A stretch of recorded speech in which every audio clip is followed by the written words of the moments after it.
Los misterios comienzan con el nacimiento de Jesús, el día que nosotros celebramos la Navidad. La mayoría cree que la Navidad solo trata de la alegría y la felicidad por el nacimiento de Jesús. No podríamos estar más equivocados. Muchas señales indican que se trata de algo muy diferente. Pero ¿cuál es ese mensaje oscuro oculto en la historia que creemos conocer también? Se dice que la Basílica de la Natividad en Belén se construyó donde nació Jesús.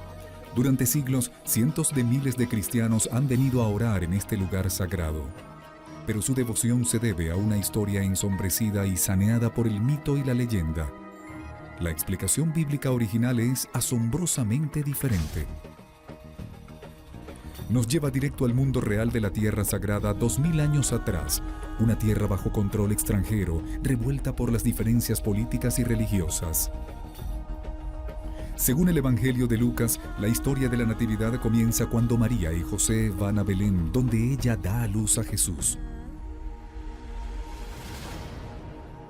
Este evangelio solo nos dice que los pastores presenciaron el nacimiento, mientras que el de Mateo da detalles mucho más dramáticos como el de la estrella de Belén y los Reyes Magos. Pero por siglos se han combinado todos estos elementos. Cuando se celebra la Navidad, la gente mezcla ambas historias para crear algo grande.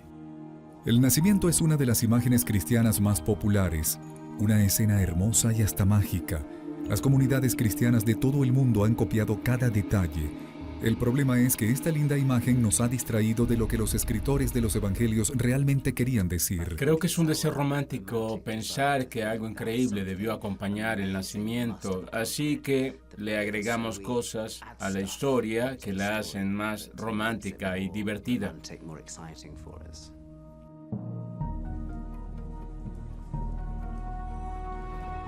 Con el paso de los siglos, el verdadero mensaje de la Natividad ha estado oculto bajo capas de romance y sentimentalismo. Creo que hemos saneado todo el asunto y hemos juntado todas estas imágenes para crear un cuadro lindo y tierno.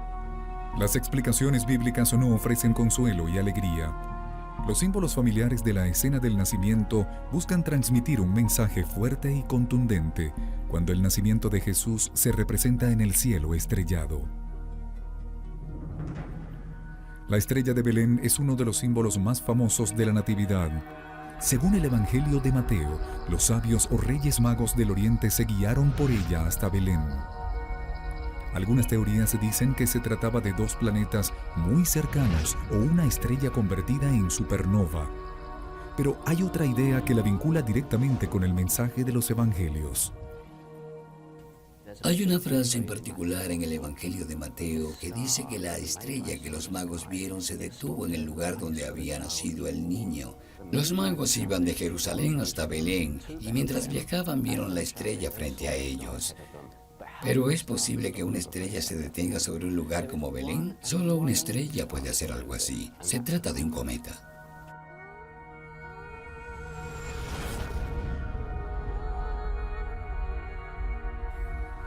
Dos mil años atrás, un cometa que apareció en el cielo estrellado cautivó la atención de la gente. Nadie dudó que un evento dramático estaba por ocurrir y no sería nada bueno. Era una estrella que, de algún modo, podía verse como la proclamación del nacimiento de un gran personaje. Pero dicha estrella también podía ser interpretada como un cometa. Un cometa era un mal presagio, usualmente significaba la muerte.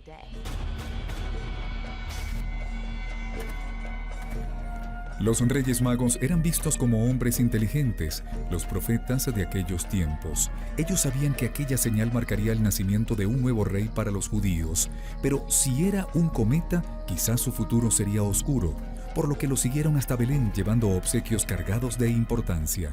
La mayoría no se da cuenta de que existe un gran simbolismo en tales obsequios: el oro, el incienso y la mirra.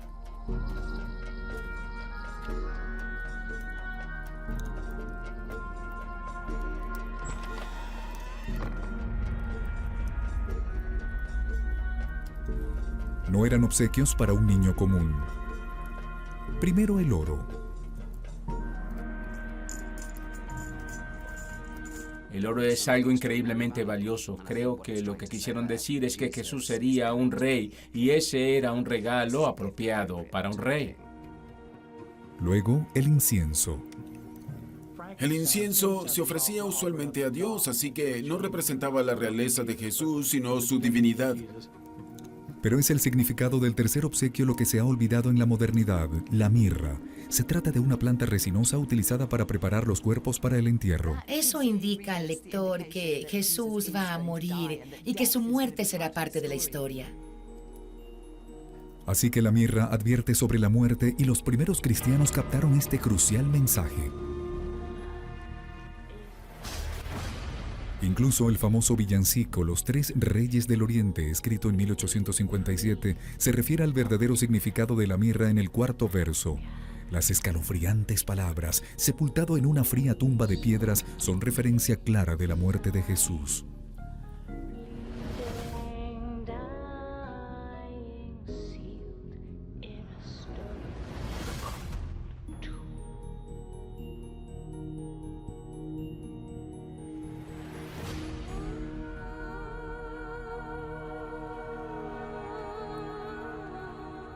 Es una de las cosas más sorprendentes porque siempre me pregunto si realmente nos percatamos de eso al cantar los villancicos. El simbolismo de la mirra que obsequian los tres sabios está claro, pues trae consigo la imagen de la muerte al escenario del nacimiento del niño.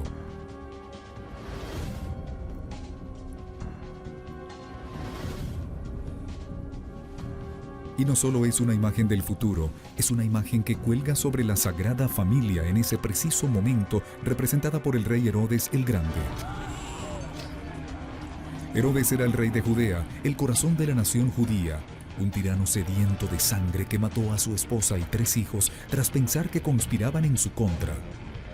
Lo irónico de la tragedia es que los sabios advirtieron a Herodes sobre el nacimiento del nuevo rey de los judíos a su paso por Jerusalén. Mateo describe en su evangelio el sadismo con el que Herodes trata de deshacerse de su nuevo rival al trono.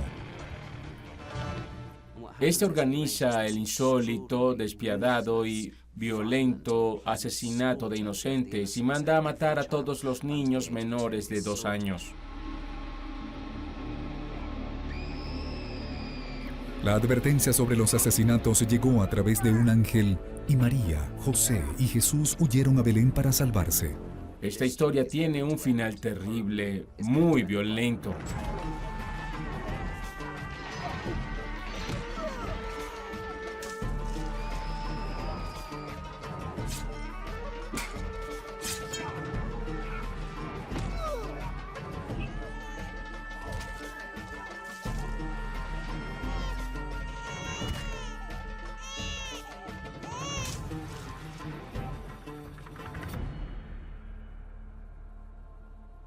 Es algo espantoso, pero una realidad que ha sido disfrazada por no ser algo políticamente correcto y no corresponder con las ventas de las tarjetas navideñas. La cruda historia de la masacre de Herodes de los Inocentes es elemento importante de la Natividad, pero no es lo que queremos oír en Navidad. No queremos recordar que el nacimiento de Jesús está vinculado a la muerte de otros niños. Con el escape de la Sagrada Familia de Belén termina la historia de Mateo sobre la Natividad. Un detalle final describe cómo una historia oscura fue convertida en una especie de cuento de hadas.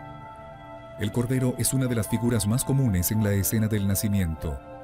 Es inocente, dócil e inofensivo, pero han despojado a esta figura de su verdadero significado.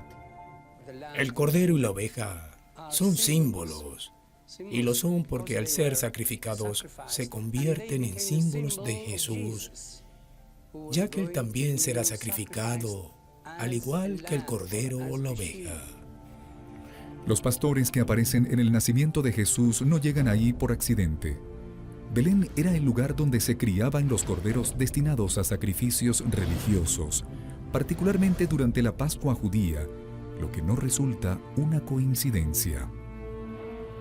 El Evangelio de Juan es muy claro cuando dice que Jesús fue crucificado a la misma hora a la que mataron a los primeros corderos de la Pascua judía. Así que el simbolismo es muy exacto. Se toma a Cristo como el cordero dado en sacrificio. La historia de la Natividad está plagada de simbolismos. La estrella de Belén, que pudo ser un cometa representando la muerte. Los 3 reyes magos llevando mirra, utilizada para embalsamar cuerpos. Herodes y la masacre de los niños. Y el Cordero, una imagen del sacrificio. Los mensajes no pueden ser más claros. Que el personaje principal de la historia, para el momento, solo un bebé, tenga una muerte espantosa, es algo perturbador. Hay algo que te hace sentarte y pensar. No se trata de la típica historia del héroe que alcanza la victoria, es algo muy diferente. Los primeros cristianos que leyeron u oyeron estas historias de la Natividad jamás se habrían cuestionado que realmente no se trataba de una historia linda y tierna para alegrarte un 25 de diciembre. Sabían que era la historia del nacimiento del Salvador y que el sentido de su vida ya estaba representado en la misma escena del nacimiento con su muerte, y que esto era lo que realmente importaba. Así que por siglos el sentimentalismo y la comercialización han escondido el verdadero significado de la Natividad. Lejos de ofrecer calidez, consuelo y seguridad, la también conocida historia de las celebraciones navideñas realmente es una profecía de la cruda muerte de Jesús. Jesús no fue el primer profeta religioso de Israel, pero cuando comenzó a predicar por el mar de Galilea, asombró a muchos con actos increíbles que hoy día llamamos milagros. Trágicamente fueron los mismos milagros los argumentos que sus enemigos utilizaron para destruirlo. Pero ¿cómo fue que los milagros de Jesús pusieron su vida en peligro?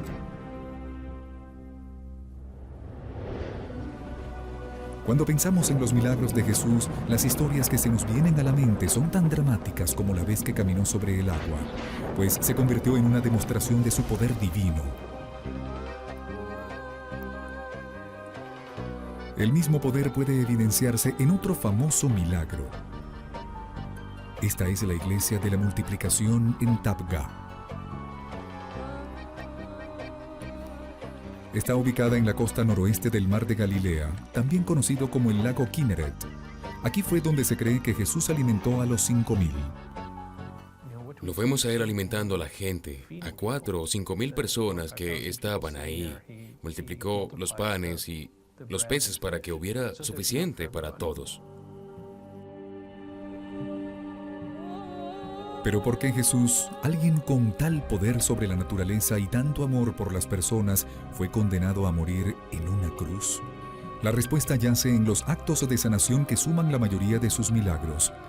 En su época, los enfermos y minusválidos eran despreciados y rechazados por el resto de la sociedad.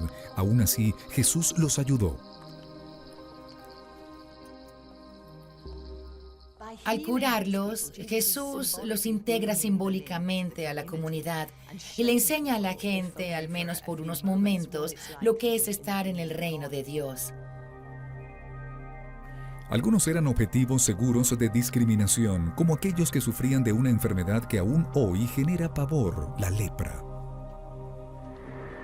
Este es el hospital de leprosos de Naini, cerca de Allahabad, India. Aquí tratan pacientes a quienes la lepra ha dejado gravemente lisiados. Aunque hoy la lepra es una enfermedad tratable, los pacientes son rechazados por los locales, al igual que en la época de Jesús. La organización benéfica para la lepra que apoya el hospital se inspira en la forma en que él se comportaba cuando se enfrentaba a esta enfermedad.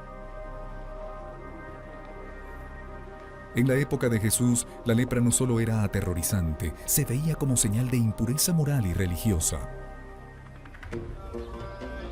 La purificación religiosa era tan importante en el primer siglo del judaísmo que los rituales de purificación, similares a los que realizan hoy, debían ser practicados por los judíos antes de que se les permitiera entrar a los lugares de adoración. Era esencial purificarse antes de entrar a cualquier templo y participar en los sacrificios. De hecho, en términos de la vida cotidiana, al entrar en cualquier casa, podrías haber estado en contacto con algo impuro.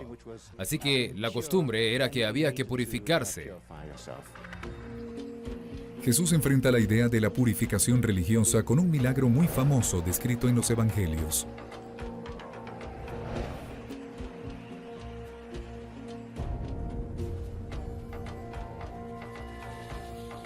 Al toparse con un leproso, Jesús se detiene. Era algo muy peligroso, pues se arriesgaba a volverse impuro también. Y no solo por contraer la lepra, que ya era bastante malo, sino por volverse ritualmente impuro. Jesús lo toca. Tocándolo, Jesús cura su lepra. Pero ese simple roce destruye el sistema de creencias de su mundo. Jesús demuestra que ni la gente clasificada como impura debe ser apartada de la vida religiosa. Aquel comportamiento revolucionario, a comienzos de su época como profeta religioso, lo llevó a ser el centro de atención de los que estaban en el poder.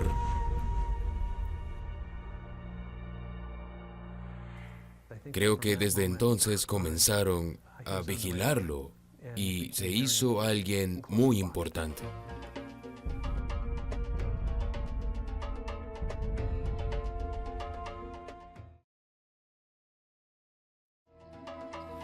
Entre casi 40 milagros descritos en el Evangelio, en más de la mitad ayudó a gente que era rechazada por tener alguna enfermedad o incapacidad. Y Jesús va más allá cuando se atreve a curar a miembros de otro grupo que siempre sufrían discriminaciones, las mujeres.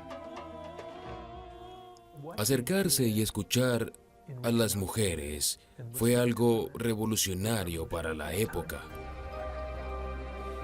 En uno de sus milagros más significativos, Jesús cura a una mujer que sangró descontroladamente por 12 años. Como resultado, no podía participar en ceremonias religiosas o en actividades comunitarias. La mujer que se desangraba resulta ser una historia bastante interesante porque parecía tener una especie de impureza menstrual, lo que le impedía participar en todos los aspectos de la vida judía. Era impura, no podía entrar a la sinagoga, tampoco podía asistir al templo, así que hasta cierto punto estaba apartada de la sociedad. Jesús camina entre una multitud de gente para ayudar a un niño enfermo. Y sucede algo impresionante.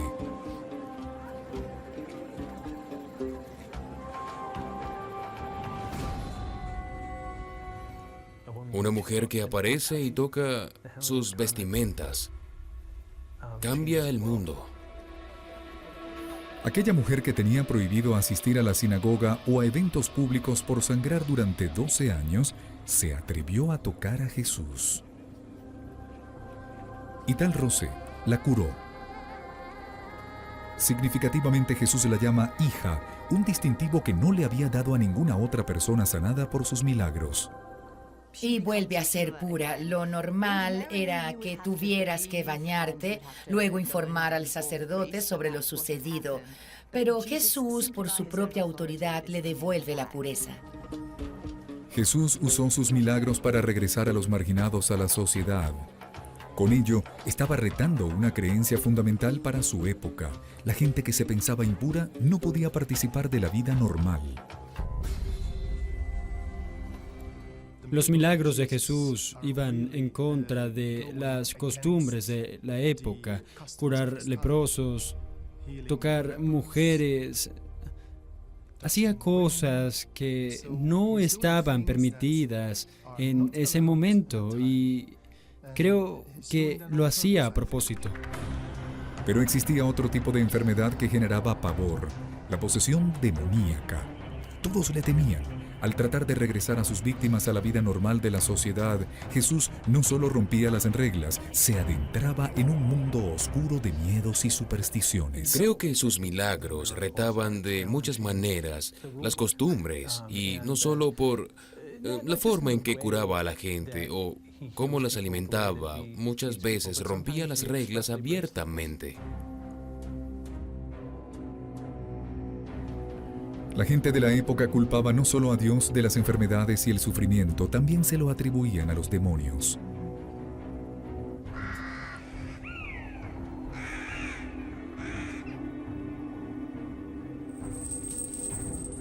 Se creía que estos eran responsables de enfermedades y asesinatos.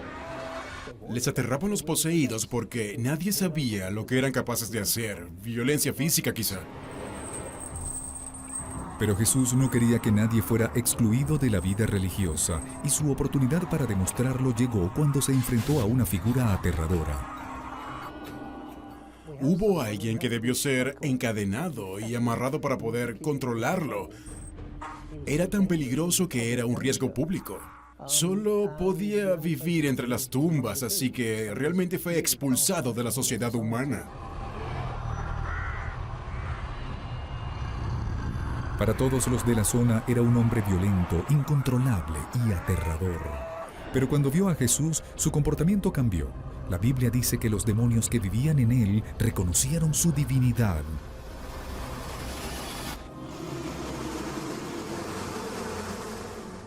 Ellos conocen muy bien a Jesucristo, reconocen que es el Hijo de Dios y le temen porque saben que tiene poder sobre ellos, así que obviamente los enemigos de Cristo podían usar estas palabras y decir tiene control sobre los demonios, así que él también es un demonio. Aquel hombre que Jesús ayudó era impuro, pues vivía entre los muertos por estar poseído.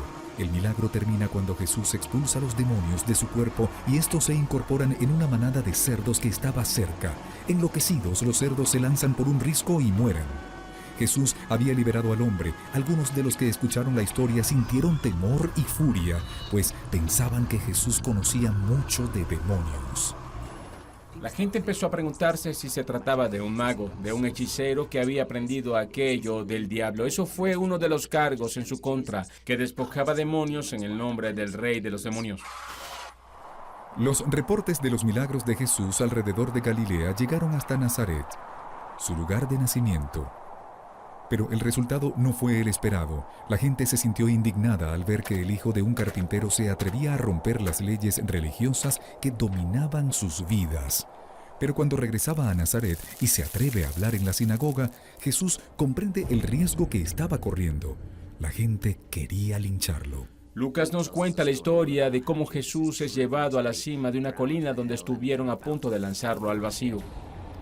El Viejo Testamento estableció el castigo para aquel acusado de predicar contra las creencias religiosas, diciendo que debían ser lanzados de un lugar alto y apedreados hasta morir. No lo querían en la zona, los molestaba a todos. Luego sucedió lo extraordinario. Nadie logró atinar la primera piedra. Jesús sale de Nazaret escapando de una muerte aterradora.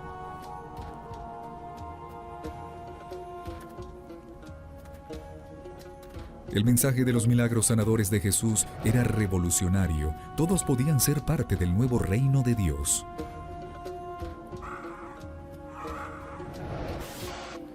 Pero los líderes religiosos lo vieron como una amenaza para el alma de la nación. Una amenaza que no podían ignorar. Debía llegar el juicio final.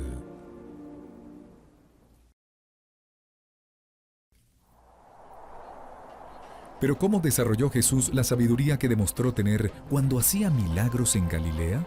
Para algunos la respuesta es simple: era el Hijo de Dios.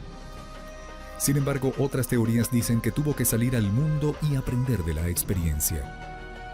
Una vieja leyenda sugiere que fue hasta Inglaterra, donde aprendió conocimiento importante. Pero, ¿qué tan cierta es esta afirmación?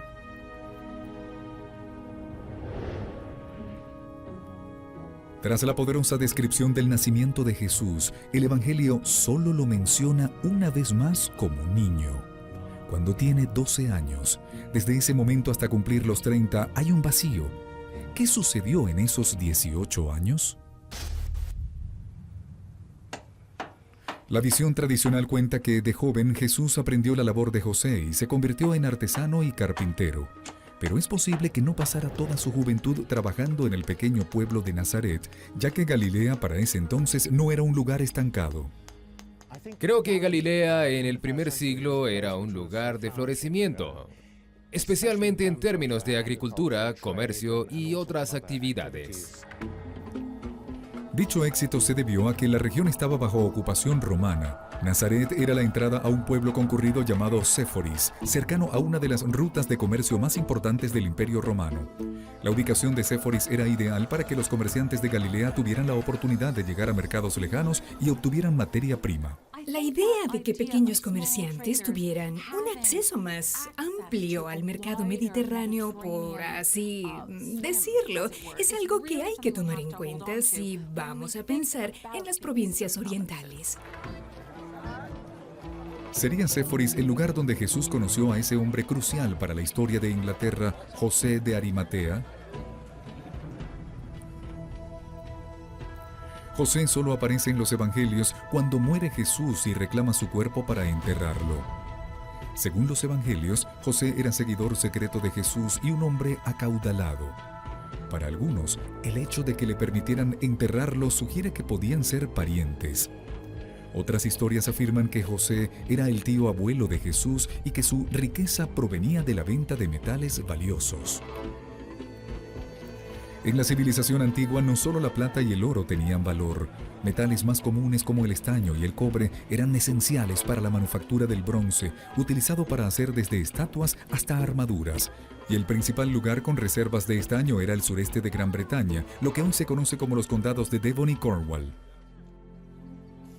Las minas de estaño de Cornwall y Devon eran un objetivo obvio. No existen motivos para pensar que los comerciantes romanos no llegaban hasta las minas de estaño de Gran Bretaña antes de la conquista romana de Gran Bretaña en los años 50.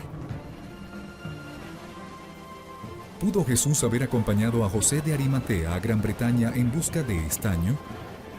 Los comerciantes seguían rutas atravesando el Mediterráneo hasta llegar a lo que hoy es Francia. Tras un viaje por tierra hasta la costa, solo quedaba cruzar el Canal de la Mancha. Luego de un largo viaje, Jesús y José pudieron llegar a la región minera de estaño del sureste de Inglaterra.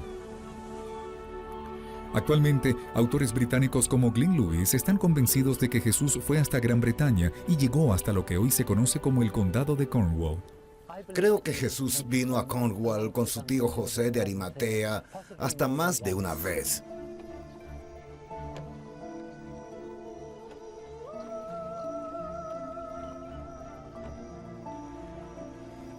En esta área se extrajo estaño durante siglos, pero hacia el interior había fuentes de otros metales, hierro y plomo.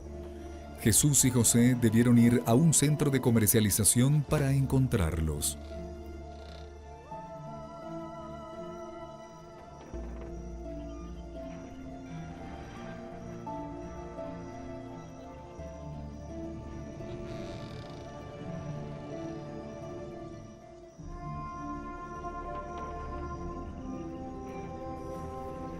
En una colina empinada a 150 metros de los pantanos que la rodean, se ubica un pueblo que se convirtió en el foco de la leyenda sobre la ida de Jesús y José a Inglaterra. Esto es Glastonbury.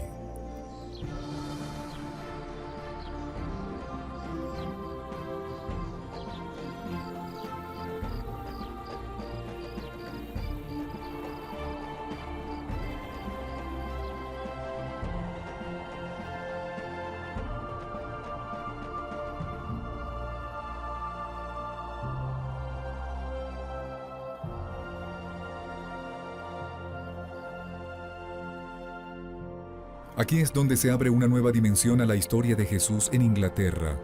El área que rodea Glastonbury estuvo vinculada a una antigua secta pagana conocida como los druidas. Incluso hoy, la gente que sigue las tradiciones druidas se congrega en la colina que vigila el pueblo Glastonbury Tor.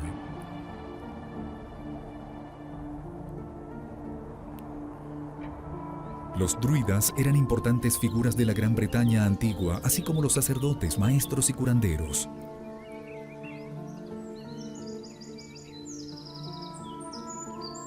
Cuenta la historia que Jesús estudió con ellos.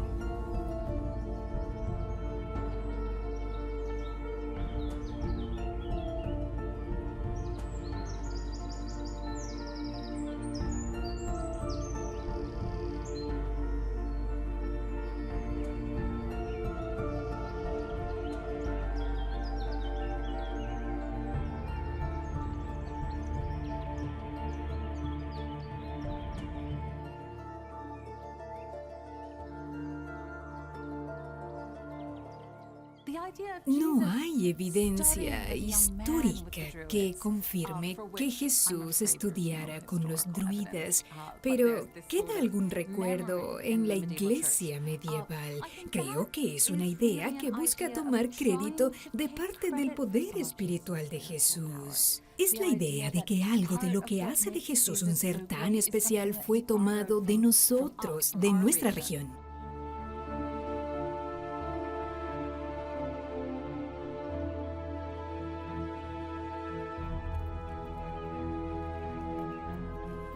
La idea de que Jesús se reuniera con los druidas puede ser cierta, dadas sus habilidades como curanderos. Jesús demostró la importancia que le dio a la sanación al hacer sus milagros. Para los primeros cristianos, el cristianismo ascendió rápidamente en Gran Bretaña. En el siglo VI, un monje de Gran Bretaña llamado Gildas declaró que el cristianismo había llegado allí 5 años después de la muerte de Jesús. Y el gran teólogo cristiano Tertuliano dijo que había ocurrido a principios del tercer siglo. Aún no se ha hallado evidencia que apoye tal afirmación. Los rastros del cristianismo en Gran Bretaña son bastante escasos. Tenemos algunas pistas arqueológicas, pero en cuanto a fechas se refiere, no se tiene buena evidencia de actividad cristiana hasta el siglo IV.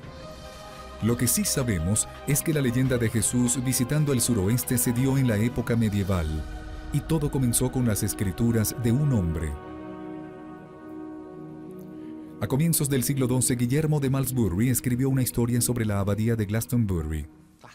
La abadía de Glastonbury era un lugar muy importante. Era una abadía acaudalada, pero para poder mantenerse así, necesitaban que llegaran peregrinos constantemente para hacer peregrinajes. En un pasaje clave, Guillermo escribió que los discípulos de Jesús pudieron haber construido la primera iglesia de Glastonbury.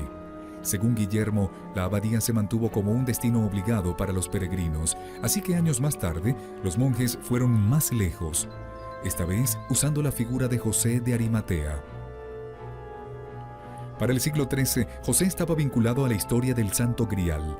La Europa medieval estaba obsesionada con la búsqueda del Grial, la copa que, según se cree, contuvo la sangre de Cristo cuando estuvo en la cruz. El papel de José en la crucifixión le garantizó un lugar en la historia del Santo Grial, y para los monjes de Glastonbury era una oportunidad que no podían dejar pasar.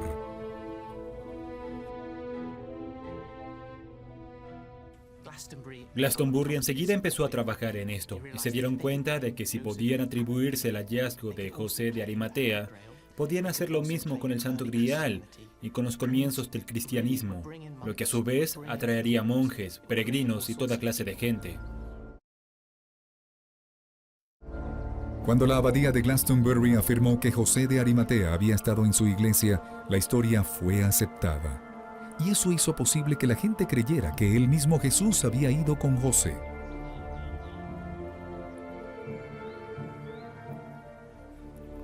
La brillante estrategia de mercadeo de la abadía hizo que la idea de que Jesús había estado en Gran Bretaña calara en la mente de los cristianos. Pero la historia aparece en épocas más recientes, gracias a un poema publicado por un inglés llamado William Blake a principios del siglo XIX, que luego se convirtió en uno de los himnos más populares del país, Jerusalén. Comienza con estas extraordinarias líneas.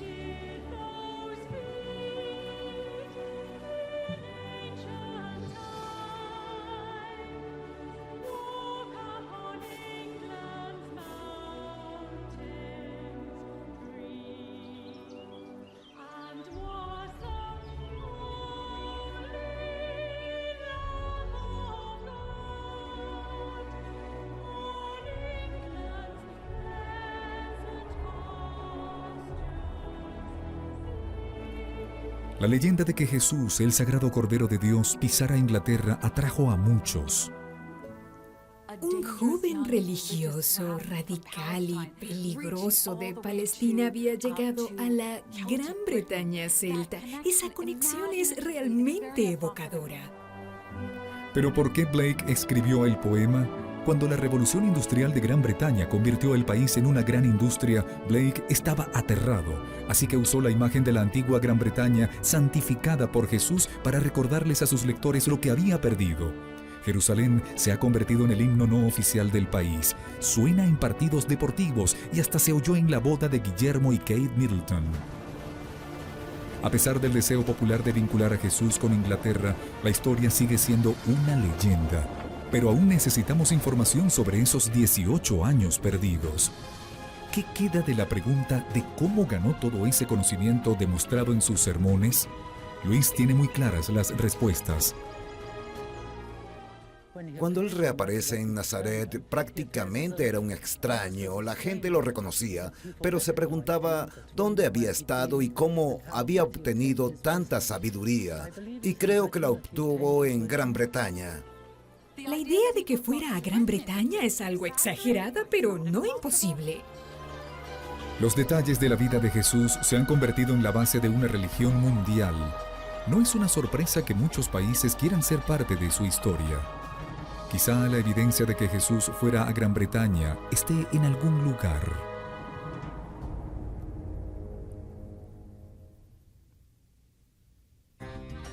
Los milagros de Jesús comenzaron a hacer eco en Galilea. Gente de toda la región quería oírlo hablar o quería ser sanada. Así que armó un grupo de 12 hombres para que lo ayudaran con sus enseñanzas, los discípulos. El líder era Pedro, quien se convirtió en el fundador de la iglesia cristiana. Pero la Biblia presenta a este hombre como lento, impetuoso y cobarde. ¿Pero por qué Jesús escogió un hombre con tales fallas como su principal discípulo? La Basílica de San Pedro es el corazón de la ciudad del Vaticano en Roma. Lleva ese nombre gracias al discípulo Pedro, figura crucial en la fundación del cristianismo. Bajo el elevado domo de la basílica se encuentra la cripta, donde se hallan los restos de Pedro. Pero esta gran imagen no va acorde con él. La elección que Jesús hizo de Pedro como su primer discípulo parece haber sido lo que generó el desastre. Es extraordinario que Jesús escogiera a Pedro como su mano derecha, porque parecía no estar calificado para el trabajo, no paraba de cometer errores. El mar de Galilea, según los evangelios, rodeaba el gran lago donde Jesús impartía sus enseñanzas y sanaciones. Era conocido como su ministerio. Viajaba de pueblo en pueblo o simplemente hablaba con la gente al aire libre. Tanta gente fue a verlo y escucharlo que necesitó ayuda, no solo para pasar la palabra, sino para curar en su nombre. El mar de Galilea era el territorio de un pescador analfabeta llamado Simón. Y no había nada en la vida que lo apartara de su tierra.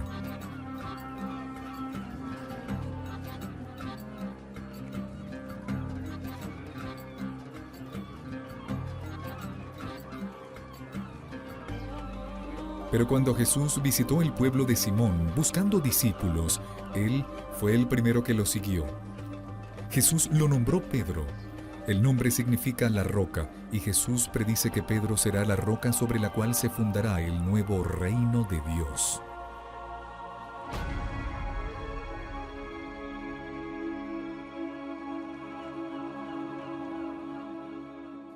Parece un sobrenombre extraño para definir a Simón la roca. Una roca representa estabilidad, fuerza y fortaleza. Y Simón demuestra muy poco de esas cualidades en los evangelios. Pero al poco tiempo, Pedro demuestra ser algo torpe. Tras el milagro de alimentar a los 5,000, Jesús manda a los discípulos a atravesar el mar de Galilea en bote, mientras él se queda orando en la orilla. Pero se desata una tormenta que atrapa a los discípulos y ni el pescador que los acompañaba, Pedro, sabía qué hacer. De repente, una figura espectral camina hacia ellos sobre el mar.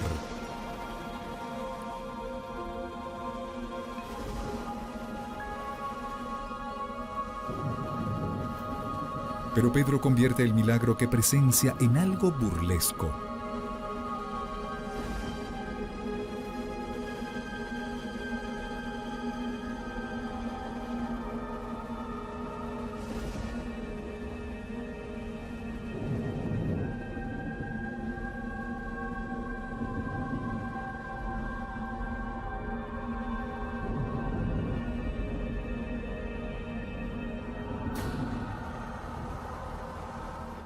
Pedro baja del bote, comienza a caminar hacia él, pero al mirar a su alrededor y darse cuenta de lo que hace, empieza a hundirse y Jesús debe salvarlo. Es un ejemplo perfecto de cómo Pedro trataba de hacer alarde de su poder espiritual fallidamente. Pedro salta al agua inundado de fe en Jesús, pero luego la pierde. Para ser el primer discípulo, resulta una característica extraña que demuestra tener una y otra vez. Y eso es algo casi alegórico a la forma en que aparece en los evangelios. Hay una emoción, repentinamente sigue a Jesús y luego cae en momentos cruciales. Pedro es un hombre que no lo piensa dos veces para actuar y mientras está con Jesús, aparenta no ser el más listo de los discípulos.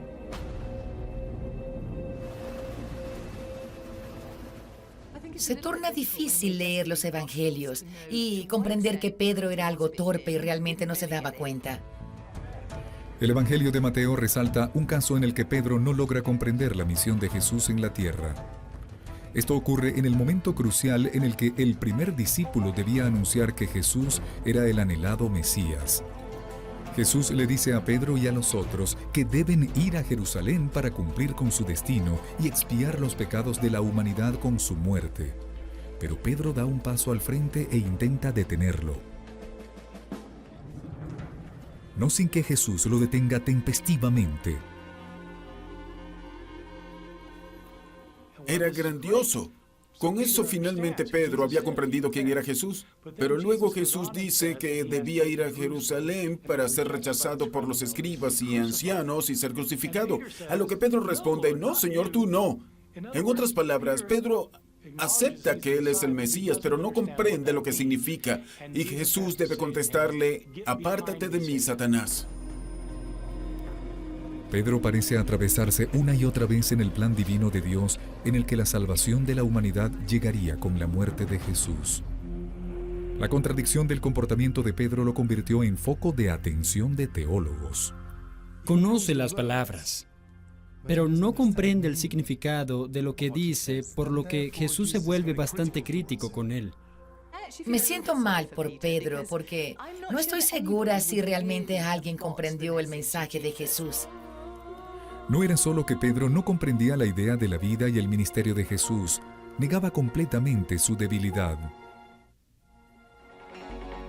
En el Evangelio, los fallos de Pedro se hacen más obvios a medida que la historia alcanza su clímax.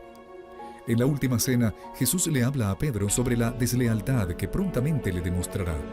Antes del amanecer, Pedro negaría a Jesús 3 veces. La respuesta de este fue la típica.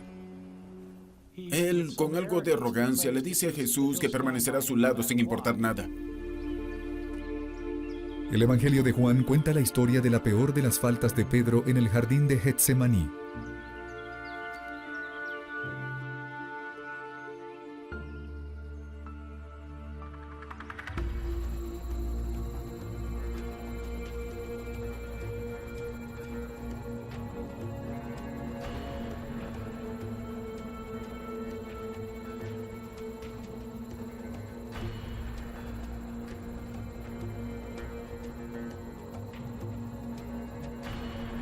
El momento en el que arrestarían a Jesús y lo sentenciarían a muerte había llegado.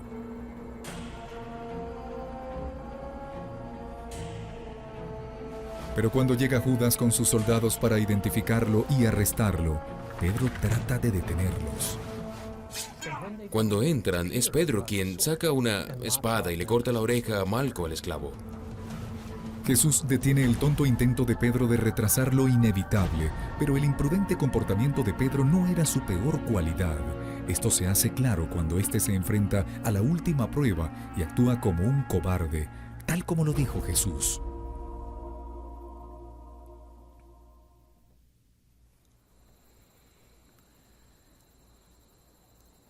Tras su arresto, Jesús es interrogado en la casa del sumo sacerdote.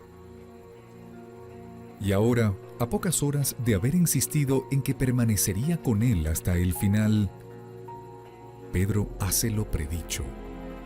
Una sirvienta lo acusa de ser uno de los seguidores de Jesús, y este, aterrado, lo traiciona. Pedro lo niega todo, niega que es un discípulo de Jesús para tratar de salvar su miserable vida. Y mientras Jesús permanece fuerte, Pedro, la roca, se desmorona ante el feroz interrogatorio de una esclava. Pedro completa su cobardía cuando ni siquiera se queda a presenciar la crucifixión.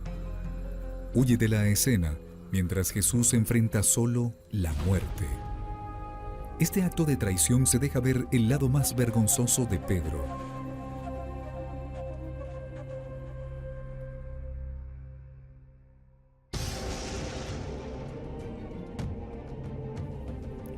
Pero ¿qué debemos comprender de este fuerte contraste entre el Pedro que hoy destaca en la iglesia cristiana y el hombre de grandes fallas de los evangelios?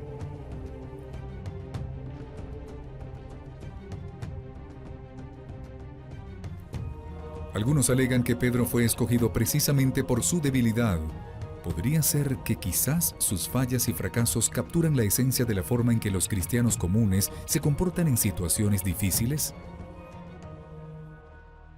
Los primeros lectores de los evangelios, al igual que los de hoy en día, no son perfectos, por lo que ver un personaje que no es tan perfecto es una buena señal de que siempre hay esperanza. Los mismos evangelios muestran evidencias que apoyan esta idea. Las críticas de Jesús hacia Pedro en el Evangelio de Mateo han calado en el lenguaje del día a día. Cuando Pedro intenta caminar sobre el agua y se hunde debido al miedo y la duda, Mateo dice que Jesús exclamó: «Hombre de poca fe». En el jardín de Getsemaní, cuando Jesús detuvo a Pedro con la espada, dijo: «Quien usa la espada perecerá por la espada». Pero entonces Cristo eligió a Pedro como su primer discípulo porque sabía que su comportamiento y sus errores se reflejarían a lo largo de los años en la gente común.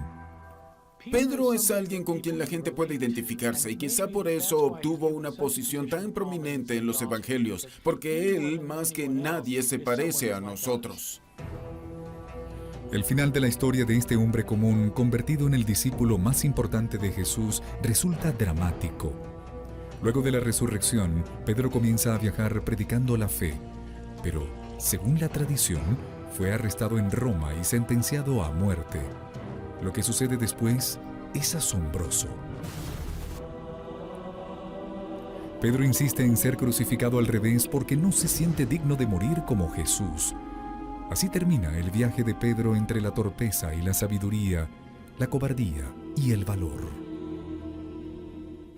Las primeras audiencias cristianas que leyeron los evangelios comprendieron que después de todo, Pedro fue un gran misionero y un gran líder de la iglesia.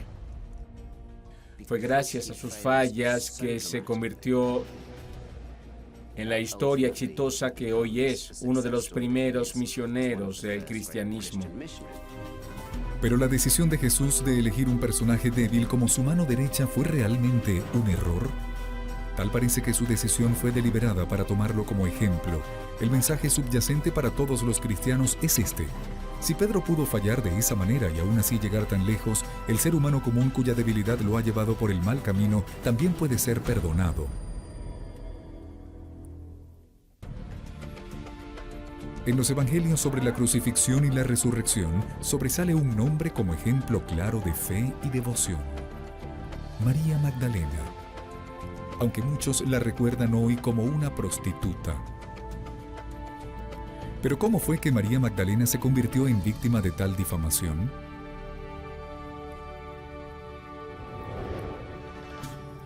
El entretenimiento moderno tiene mucho que decir cuando se trata de presentar a María Magdalena de una forma negativa. Algunas películas religiosas no solo sugieren que era prostituta, sino que además tenía una relación con el mismo Jesús. A la gente le gusta escuchar estas historias que rayan en que quizá rayan un poco en lo atrevido. Y creo que se trata de un trama que ha sido absolutamente vital. Lo vemos en la civilización antigua, en Jesucristo Superestrella y el Código de Da Vinci. En una nueva puesta en escena del conocido musical Jesucristo Superestrella, María Magdalena es interpretada por una ex Spice Girl, Mel C, Esta versión de la historia de Jesús deja pocas dudas sobre la vida pasada de María. Creo que hay una imagen muy poderosa sobre la prostituta arrepentida, imagen que se alimenta de una cultura patriarcal donde las mujeres eran definidas por su sexualidad. Así que eras una virgen buena como María, la madre de Jesús, o eras una mujerzuela. Muchos aún creen que María Magdalena era una prostituta reformada, pero no aquí. Esta es la iglesia ortodoxa de Santa María Magdalena en Jerusalén. En las iglesias cristianas ortodoxas del mundo, María Magdalena es una figura venerada, no una figura sexualizada. La iglesia ortodoxa ve a María Magdalena como una de las fieles, una de las que llevaban mirra, que estuvo cerca de Cristo en el momento de la crucifixión y la resurrección. Representar a esta figura tan venerada como una antigua prostituta podría ser una de las mayores difamaciones de la historia a un personaje. La información bíblica sobre María deja ver pocos detalles sobre su vida. Durante siglos, la gente creyó que su nombre, María Magdalena, simplemente significó que ella era de un lugar llamado Magdala. Pero otra interpretación totalmente diferente del nombre de María dice que Magdalena viene de la palabra Migdal, que significa torre. ¿Será entonces su nombre prueba de la procedencia de María o de su importancia para el movimiento de Jesús? La otra idea tiene que ver que la palabra aramea para torre, Migdal, que le da un epíteto a María similar al que tiene San Pedro. Pedro es la roca y de alguna forma es bastante tentador pensar que Pedro es la roca y María es la torre. Jesús y sus discípulos viajaban por Galilea y necesitaban dinero, comida y refugio. El Evangelio de Lucas dice que un grupo de mujeres les ayudaron con esto, y la primera que nombran es María Magdalena. Está claro que ella era miembro importante del grupo. Esta interpretación del nombre de María encaja con el Evangelio que habla sobre su papel en la vida de Jesús. Se habla de dos momentos cruciales en su historia.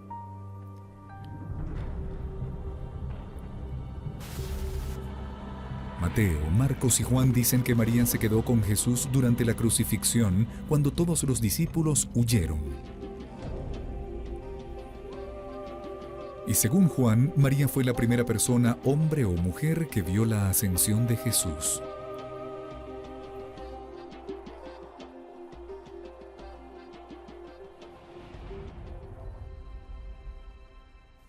Esto hace que María se vuelva importante. Si eso es históricamente correcto, que María Magdalena fue la primera en proclamar que Jesús había resucitado entre los muertos, se podría decir que ella inició el cristianismo. Es algo grande. Eso es algo que la hace muy importante. La información bíblica de María Magdalena es muy clara. María es una gran figura en la historia de Jesús. Pero, ¿de dónde surge la idea de que era una prostituta arrepentida? La historia de esa calumnia comenzó dada la posición de la mujer en el primer siglo y la actitud revolucionaria de Jesús hacia ellas. Jesús predicaba que todos podían entrar al reino de Dios. Eso incluía a los leprosos, la gente que se creía poseída y las mujeres que habían roto las reglas de la sociedad. En una historia famosa, le piden a Jesús que juzgue a una mujer que será apedreada hasta morir por adulterio. Pero él se niega a condenarla y en su lugar los reta. El que esté libre de pecado, que lance la primera piedra. Imaginen lo importante que debió ser Jesús para aquella mujer tirada en el piso, atemorizada, esperando la muerte, quizá con la cara contra el suelo y con los ojos abiertos, viendo cómo caían las piedras, cómo caían.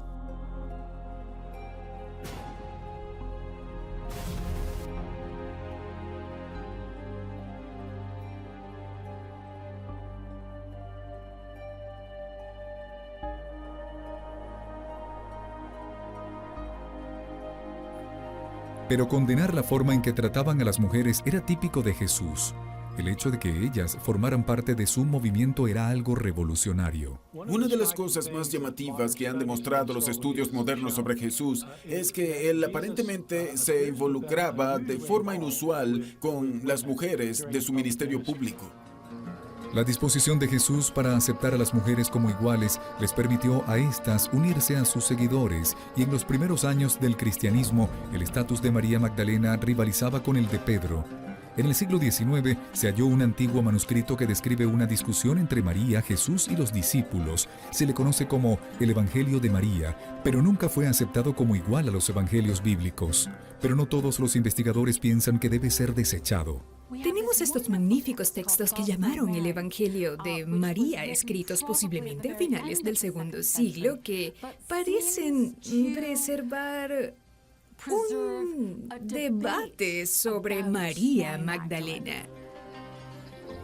El texto del Evangelio muestra a Pedro amenazado por el mejor entendimiento que tenía María de las enseñanzas de Jesús.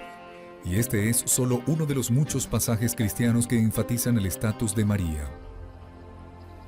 Siempre estaban en desacuerdo, y lo más interesante es que en estos otros evangelios María siempre termina teniendo la razón y Pedro es quien se equivoca. Pedro continúa siendo impulsivo y María es la voz de la razón. El importante papel de María era que las mujeres fueran totalmente aceptadas en las comunidades cristianas, y no solo como seguidoras, también como líderes. Esto le cayó por sorpresa a muchos que pensaban que la iglesia en sus comienzos oprimía y silenciaba a las mujeres. Pero si leemos los primeros documentos cristianos, las mujeres tienen un rol prominente. Pero tal prominencia se fue difuminando. La iglesia cristiana tomó forma y el hombre comenzó a dominarla.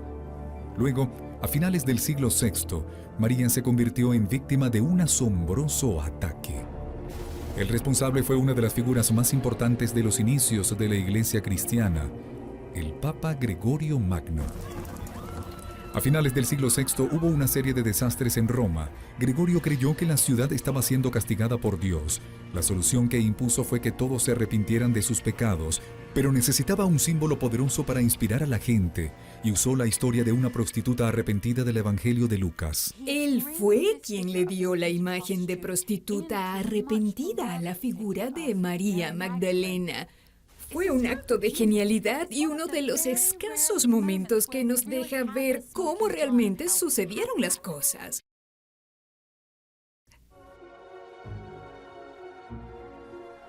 En una escena de contenido sexual del Evangelio de Lucas, Jesús está comiendo con otras personas cuando aparece una mujer descrita simplemente como una pecadora. La gente a su alrededor se espanta, pero cuando ella se acerca a Jesús, Él no hace ningún movimiento para apartarla.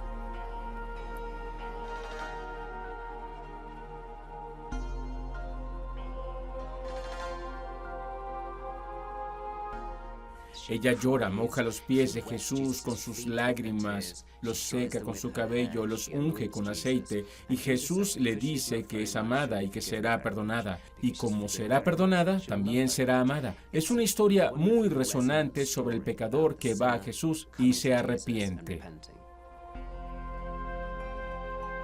Lucas no identifica a la mujer ni da detalles de su pasado. Pero el Papa Gregorio insinuó que la pecadora con su ungüento era una prostituta. Peor aún, dijo que aquella prostituta arrepentida no era otra que María Magdalena. Y la difamación funcionó. Esa es la imagen que tenemos hoy. Es por eso que la gente piensa que María Magdalena era prostituta. ¿Pero por qué la Iglesia aceptó una imagen tan negativa de una de sus figuras sagradas? Grupos cristianos particulares, apartados de la corriente principal, sentían agrado por María Magdalena en los primeros siglos, y creo que esa fue una de las razones por las cuales algunos de los primeros padres de la Iglesia decidieron que sería bueno recordarla con una perspectiva menos positiva. La Iglesia Cristiana Occidental continuó la idea de Gregorio sobre la conexión entre María Magdalena y la pecadora que lavó los pies de Jesús con lágrimas. Aún vemos historias sobre prostitutas que cambian. Tenemos la película Mujer Bonita, que se basa en la idea de lo fascinante que es ver a una prostituta enderezar su vida. Quizás por eso nos gusta tanto hallar eso en la historia del cristianismo. Durante años han tratado de limpiar el nombre de María y en 1969 la Iglesia Católica al menos intentó remendar el error que había cometido, removiendo toda referencia hacia ella como la pecadora.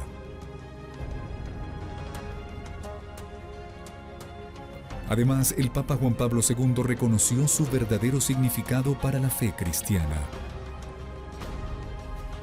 La apóstol de los apóstoles. Para los teólogos, María Magdalena fue una de las más fervientes seguidoras de Jesús. Pero lamentablemente eso no ayudó mucho a cambiar su imagen de prostituta arrepentida. En el occidente aún quedan dudas sobre la reputación de María.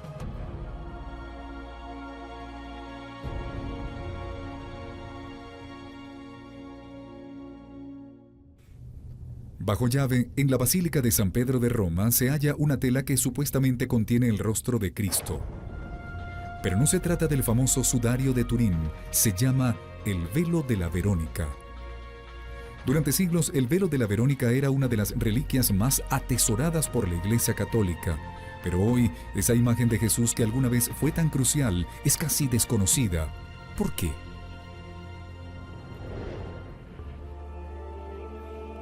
A comienzos del cristianismo, las enseñanzas de Jesús eran muy importantes, pero a medida que la religión se fue expandiendo, la gente también quiso saber sobre Jesús, el hombre.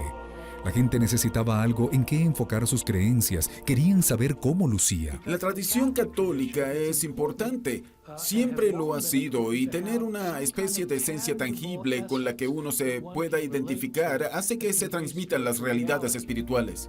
Los evangelios no dan detalles, así que los artistas crearon retratos de un Jesús joven, vistiendo como un dios griego o romano. Pero para el siglo VI comenzaron a circular historias sobre retratos milagrosos de Jesús. No eran pinturas, sino imágenes creadas por el contacto con su rostro. El ejemplo más famoso del mundo es el rostro que aparece en el sudario Turín. Pero han surgido dudas sobre su autenticidad desde que apareció.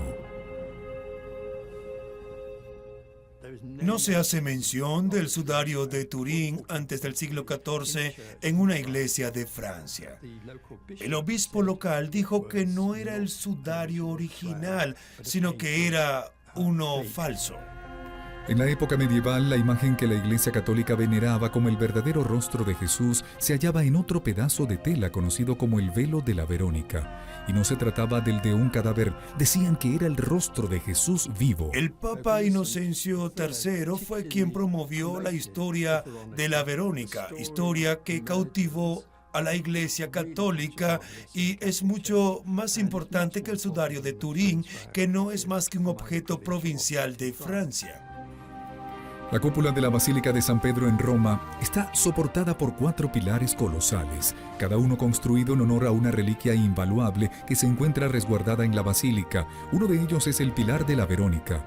En la base de este pilar vemos una estatua de 5 metros de altura de una mujer sosteniendo un pedazo de tela con el contorno del rostro de Jesús. Aunque no se menciona en la Biblia, se dice que el velo de la Verónica se creó el día en que Jesús fue crucificado en Jerusalén. La ruta que, según se cree, tomó hacia el lugar de la ejecución se conoce como la Vía Dolorosa. Durante siglos, la Iglesia Católica ha conmemorado todo lo que vivió Jesús en ese último viaje. Tales eventos se conocen hoy como el Vía Crucis y cada estación está marcada para que los peregrinos puedan rezar a medida que recorren la ruta. Existe una devoción, una especie de sistema de oración dentro de la Iglesia Católica que se conoce como el Vía Crucis, que comprende 14 reflexiones sobre el viaje de Jesús desde que fue condenado por Pilatos hasta que fue crucificado y bajado de la cruz para ser enterrado. Cuenta la historia que entre la multitud, viendo a Jesús pasar, estaba una mujer que había sido curada en uno de sus milagros más extraordinarios.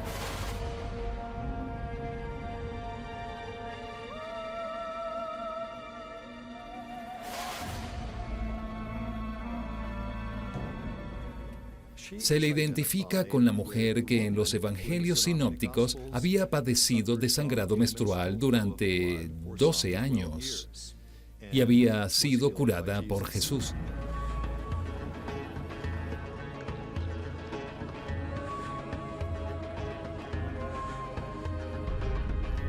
Cuando Jesús tropieza y cae, ella da un paso al frente y usa su velo para limpiar la sangre y el sudor de su rostro.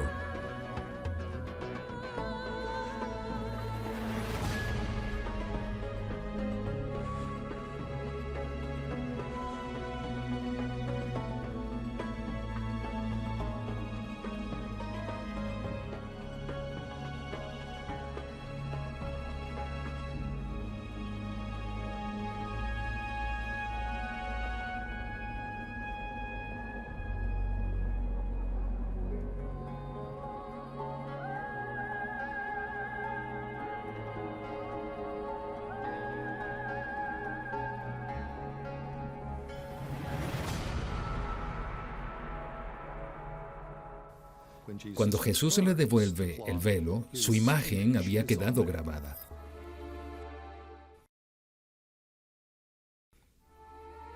La creación de una imagen milagrosa de Jesús en el velo de la Verónica se conmemora aquí en la Capilla del Divino Rostro, la sexta de las 14 estaciones de la cruz en la Vía Dolorosa. La historia de Verónica es solo una de las tantas que existen sobre las imágenes que aparecieron a partir del siglo VI. Constantinopla, conocida hoy como Estambul, fue el centro de estos relatos, pero con el paso del tiempo, muchas de las valiosas reliquias de la ciudad desaparecieron. Los primeros registros escritos sobre el velo de la Verónica datan del siglo XII. Los peregrinos que visitaban Roma decían haber visto una reliquia sagrada con la verdadera imagen de Jesús. La llamaban la Verónica. En Europa Occidental, en la Edad Media, se preguntaban cómo lucía Cristo realmente y, haciendo referencia a esta historia, decían que aquella era la verdadera imagen, la vera icona, vera por verdadero del latín e icona por imagen del griego. La verdadera imagen de Cristo, y de vera icona surgió Verónica. En el siglo XIII, el velo de la Verónica fue el centro de una procesión anual.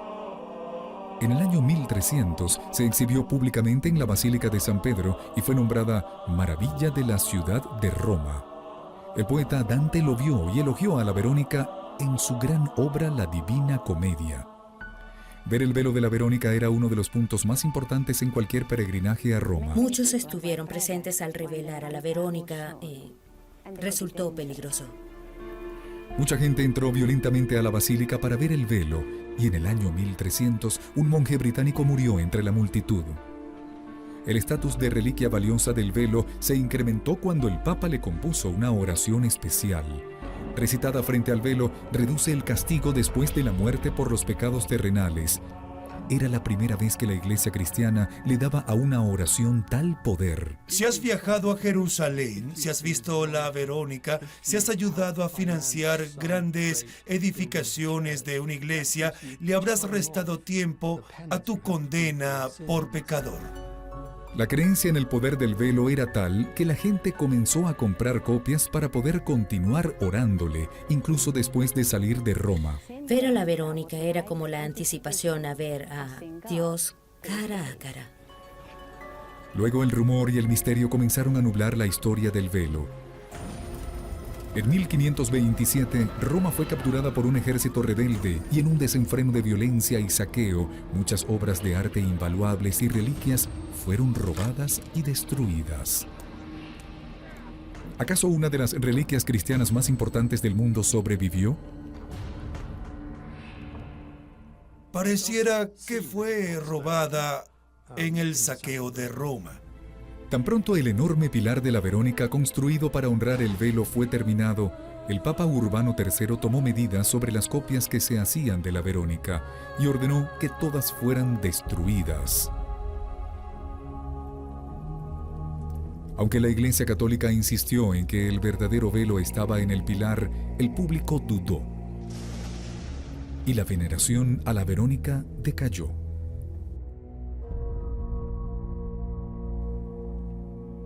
La iglesia de San Pedro perdió el control y eso pareció contribuir al declive, pues una vez que eso sucedió, todo el ambiente y la atracción carismática de la Verónica se perdió. Una de las reliquias más conocidas del mundo cristiano fue guardada por seguridad, ¿o acaso fue robada y reemplazada por una réplica? Una imagen del velo permanece en el pilar de la Verónica. y aún se exhibe una vez al año, pero a una distancia tal que es imposible detectar cualquier detalle. La Iglesia no ha permitido que se le tomen fotografías a la Verónica en el Vaticano. Los pocos que la han visto dicen que no hay nada visible. ¿Es posible que el verdadero velo no esté en el Vaticano? De ser así, ¿dónde está? En un pueblo llamado Manopelo, en las montañas Abruzzi, a 200 kilómetros del noreste de Roma, se encuentra una iglesia llamada Santuario del Volto Santo. En un ornamentado marco sobre el altar se posa un pequeño trozo de tela. Con solo verlo desde el ángulo adecuado, es posible identificar el rostro de un hombre. Este es el Volto Santo, el divino rostro de Manopelo. La artista Rafaela Sardoni cree que este podría ser el verdadero velo de la Verónica. El velo de Manopelo es un retrato de Cristo en un trozo de tela, como cuentan todas las leyendas sobre el divino rostro. El rostro es visible en ambos lados de la tela, aunque este parece ser transparente. La gente de Manopelo ha venerado su velo durante siglos como el retrato de Jesús y lo sacan en procesión por el pueblo 2 veces al año. Ha sido en las últimas décadas que otras personas han descubierto este divino rostro y un evento en particular lo convirtió en noticia. El 1 de septiembre de 2006, el Papa Benedicto XVI se fue a Manopelo y se convirtió en el primer papa que rezó frente al divino rostro. Dicho acto animó a aquellos que realmente creen que este es el verdadero rostro de Cristo. El origen del divino rostro sigue siendo un misterio y hasta ahora nadie ha logrado hallar alguna relación entre la valiosa reliquia de Manopelo y el velo de la Verónica. Pero algunos insisten en que tiene cualidades extraordinarias e inquietantes. El rostro de Jesús en el velo puede parecer sereno y luminoso o temeroso y mortal de acuerdo a la luz. El divino rostro de Manopelo es foco de peregrinajes cristianos. En un año, más de 500,000 de visitantes de todas partes del mundo llegan a este remoto pueblo. Rafaela Sardoni, investigadora del velo de la Verónica, no duda de la importancia de la imagen de Manopelo. Ninguna foto transmite la belleza consoladora de ese rostro. Tiene todos los rasgos de la cara de Cristo y no se puede comparar a ninguna pintura. ¿Podría ser ese el verdadero velo de la Verónica robado siglos atrás y olvidado al ser reemplazado por una copia? ¿O se trata de otro sobreviviente de la furia medieval por las reliquias religiosas? Dependerá de lo que crea cada quien. Comenzamos a darnos cuenta de que lo que creíamos una leyenda quizás sea real.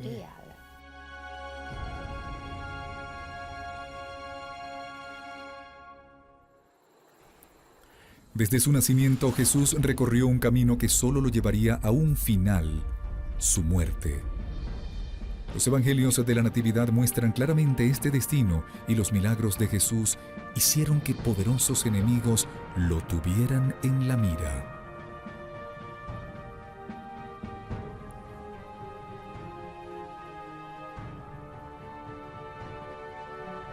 Pero llega este último paso. Jesús debe cumplir con su destino dejándole a la humanidad un legado perdurable.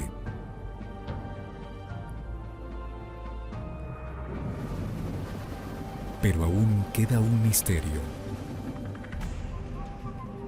La crucifixión es el evento crucial de su historia. Sin eso, no existiría el cristianismo. Jesús fue acusado de romper las leyes religiosas de su tiempo, pero el castigo por aquel crimen era morir apedreado. Entonces, ¿por qué murió crucificado?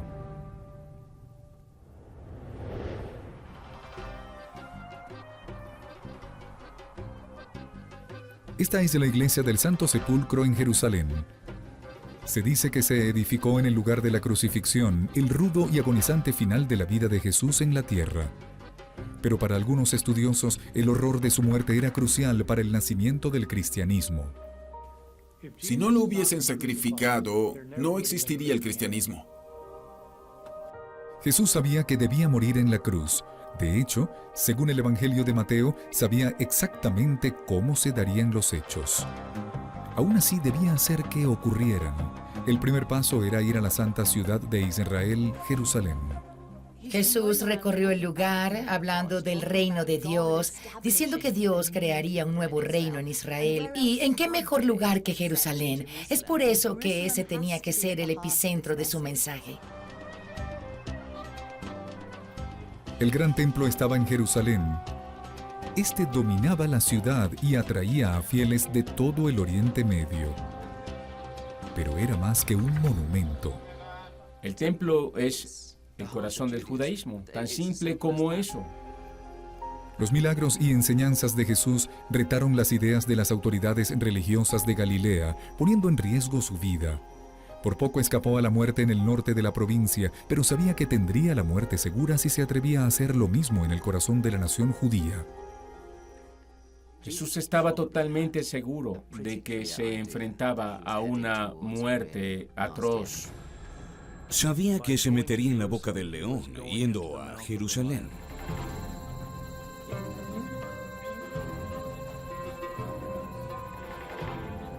Jesús programa bien su viaje a Jerusalén durante el gran festival de la Pascua judía.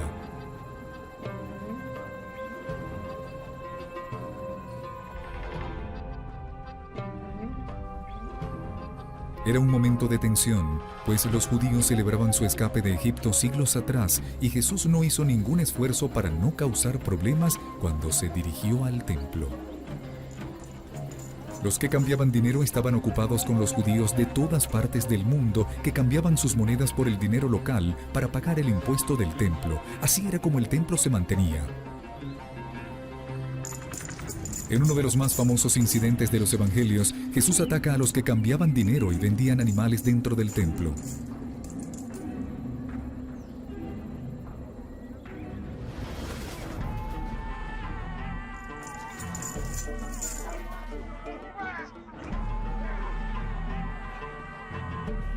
Para los sacerdotes del lugar, el ataque de Jesús a sus ingresos y rituales pareció un intento de toma del poder.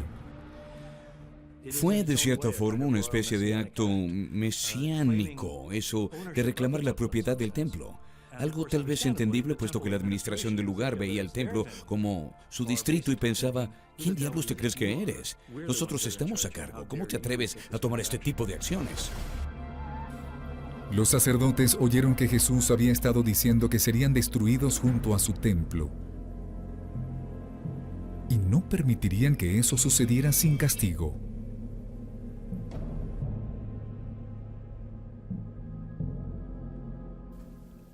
Algunas personas del judaísmo habían predicho que sus líderes serían destruidos, al igual que lo sería el templo. Y prácticamente en cada uno de esos casos, la persona que predecía aquellas cosas se metía en serios problemas. Terminaba arrestada, era gravemente azotada o incluso asesinada. El castigo para todo aquel que atacaba a Dios está escrito en textos antiguos. Serían apedreados hasta morir, y cualquier movimiento sería destruido de raíz, matando a su líder. Hubo otros farsantes mesiánicos y todos fueron ejecutados, algunas veces junto a sus seguidores para sofocar el movimiento. Pero el Evangelio deja claro que Jesús sabía que no sería enviado a algún lugar remoto y que no moriría como un falso profeta. Su muerte debía ser significativa y no podía ser olvidada. Moriría de forma pública y dramática. Así que para la historia del cristianismo, el hecho de que Jesús fuera crucificado era de extrema importancia. Si él hubiese sido sacado de Jerusalén por un grupo de judíos fanáticos y estrangulado, el cristianismo no existiría. De haber muerto apedreado por una multitud, tampoco existiría. El cristianismo se predica precisamente basado en la crucifixión de Jesús por los romanos. La última semana de la vida de Jesús se conoce como la Pasión. Las historias del Evangelio sobre esta terrible semana preparan el camino para el final. Jesús sabía que muchos de sus seguidores estaban en la ciudad para el festival de la Pascua judía y que las autoridades reaccionarían ante sus retos. Pero Jesús también sabía que habría otro factor en el escenario: la guarnición de soldados romanos que ocupaban Jerusalén. Creo que cuando leemos las historias de la Pasión, debemos tomar en cuenta a las autoridades romanas y a los líderes judíos. Jesús retó a las autoridades del templo para que actuaran en su contra en un momento de grandes riesgos. En la explosiva atmósfera de la Pascua judía, el más pequeño incidente generaba la inmediata y violenta represión de las tropas romanas. Los romanos sabían que la Pascua judía era una época incendiaria. Era la única época del año en que el gobernador romano salía de su residencia en Cesarea e iba con las tropas a Jerusalén y las apostaba alrededor del templo. ¿Por qué? Para sofocar cualquier revuelta. Pero Jesús puso a los sacerdotes del templo en una situación complicada. Al retar a las autoridades del templo, se ven inmersos en un dilema. Sentenciar a Jesús a muerte podía generar revueltas y los romanos tomarían el control. Los sacerdotes serían expulsados del templo, perderían poderío y la independencia judía terminaría. Jesús estaba siendo subversivo en una época que estaba cargada de alto contenido político, así que las autoridades debían ser muy cautelosas sobre cómo lidiar con él. Querían sacarlo del camino, pero no podían arrestarlo públicamente. Dado el número de seguidores y dada la atracción pública que aparentemente ya había generado. Pero Caifás, el sumo sacerdote, debía tomar una decisión. Jesús lo tenía acorralado. Aunque podían acusarlo de colaborar con los romanos, no tuvo otra opción. Así que decide ceder el derecho de castigar a Jesús y se lo entrega a los romanos. Un precio que para Caifás valía la pena pagar. Caifás se paró y dijo: «Oigan, idiotas, este hombre debe morir. Será mejor sacrificar a uno que a la nación entera». Pero al entregar a Jesús a los romanos, Caifás ayuda a que Jesús reciba la muerte que había anticipado. Cuando un escuadrón de soldados judíos y romanos van por él en el jardín de Getsemaní, Jesús ya estaba listo para irse serenamente. En el jardín de Getsemaní dijo: «Aparte de mí esta prueba». Él no quería pasar por eso, pero sabía que debía hacerlo por el bien de la raza humana. Llevan a Jesús a la casa del sumo sacerdote y Caifás realiza un juicio religioso. En el juicio lo acusan por blasfemar. Es interesante que las autoridades judías no hubiesen actuado antes para castigarlo por sus blasfemias y que en su lugar lo entreguen a las autoridades romanas. Normalmente los romanos no se interesaban en predicadores religiosos disidentes, pero Jesús les dio a los sacerdotes la excusa que necesitaban. Deciden acusarlo no solo por blasfemia, también por llamarse rey de los judíos. Se trataba de una declaración política y su cargo fue político también. Según los sacerdotes, al ser proclamado rey por sus seguidores, Jesús trataba de hacerse del poder y retar a las autoridades romanas. El cargo de preferencia en su contra era el de hacerse llamar rey mesiánico, Mesías, en lenguaje judío, rey en lenguaje político romano, así que lograron hallar un cargo que se aplicara a la perfección para que el gobernador romano se viera obligado a actuar. Llevan a Jesús frente al gobernador romano, Poncio Pilatos, para responder por el cargo en su contra. Como era de esperarse, Pilatos no tenía interés alguno en el mensaje de Jesús y le hace una pregunta política crucial. Pilatos solo le preguntó: ¿eres el rey de los judíos? ¿O te haces llamar el rey de los judíos? A lo que Jesús respondió sí, o simplemente no respondió. Pilatos pensó: es problemático, debe ser crucificado.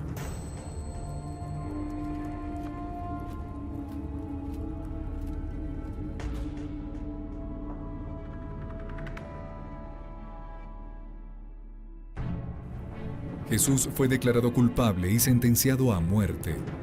La modalidad romana de ejecución pública para asesinos, insurrectos y rebeldes políticos no era apedrear, decapitar o colgar, era crucificar. La crucifixión era para los esclavos, ya sabes, lo peor de lo peor. Era una forma horrible de morir y Poncio Pilatos quería que la imagen de su muerte quedara grabada en la memoria de todos los que pasarían la Pascua judía en el Jerusalén del año 30.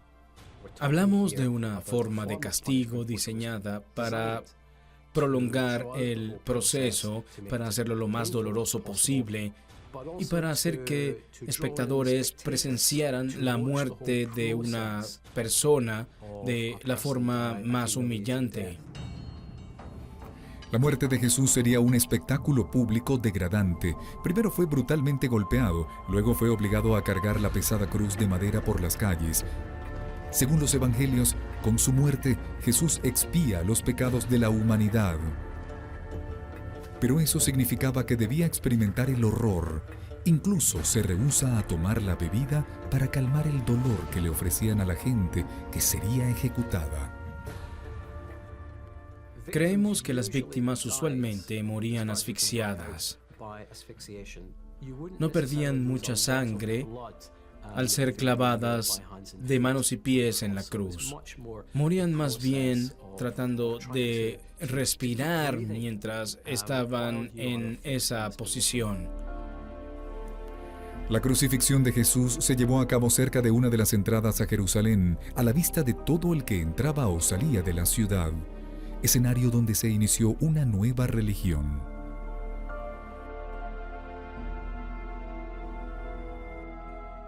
Hay algo esencial sobre la naturaleza pública de una ejecución como la crucifixión que le da al cristianismo una especie de fuerza de arranque.